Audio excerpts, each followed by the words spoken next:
লা লিগা যেন জমে উঠেছে জমজমাট রেসের মাধ্যমে পয়েন্ট তালিকার শীর্ষস্থান আবারও পুনরুদ্ধার করল বার্সেলোনা। এই যেন লা লিগার শিরোপার দিকেই আগাচ্ছে কাতালান ক্লাবটি। বার্সার টেবিলে শীর্ষস্থানে ফিরে আসা ও লা লিগার শিরোপা জেতার সম্ভাবনা কতটুকু তা নিয়ে বিস্তারিত থাকছে প্রতিবেদনে।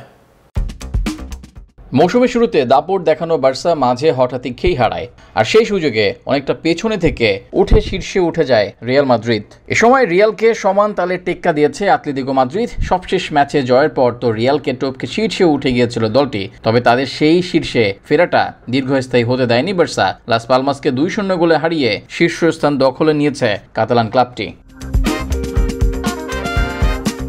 শনিবার প্রতিপক্ষের মাঠ গ্রান ক্যানেরিয়ায় প্রথমার্ধে বেশ ভুগতে হলেও দ্বিতীয়ার্ধে পরিণত ফুটবল খেলেছে বার্সা। নয়তো প্রথমার্ধে গোল বঞ্চিত থাকার পর মনে হচ্ছিল আবারও না এই মাঠ থেকে মাথা নিচু করে ফিরতে হয় বার্সাকে, কেননা সবশেষ এই পালমাসে এসে 2-1 গোলে হারতে হয়েছিল বার্সাকে, তাই সেই শঙ্কাই ছিল।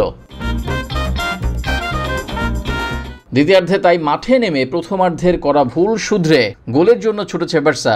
ম্যাচের 62 মিনিটে দলটি পায় সেই বহুল প্রত্যাশিত গোল। রাফিনিয়ার হিট অলক্ষ্যে যাওয়ার পর মুহূর্তেই লামিন ইয়ামালের অ্যাসিস্ট থেকে দারুণ গোলে বার্সাকে এগিয়ে নেন ওলমো।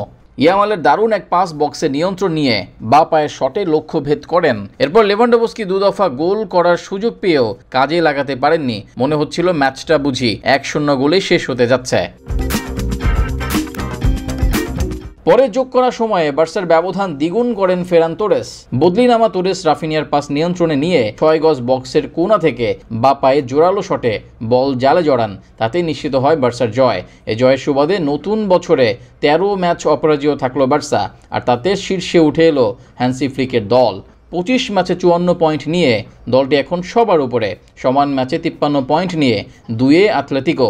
এক ম্যাচ কম খেলে 3 নম্বরে অবস্থান করা রিয়াল মাদ্রিদের পয়েন্ট 51।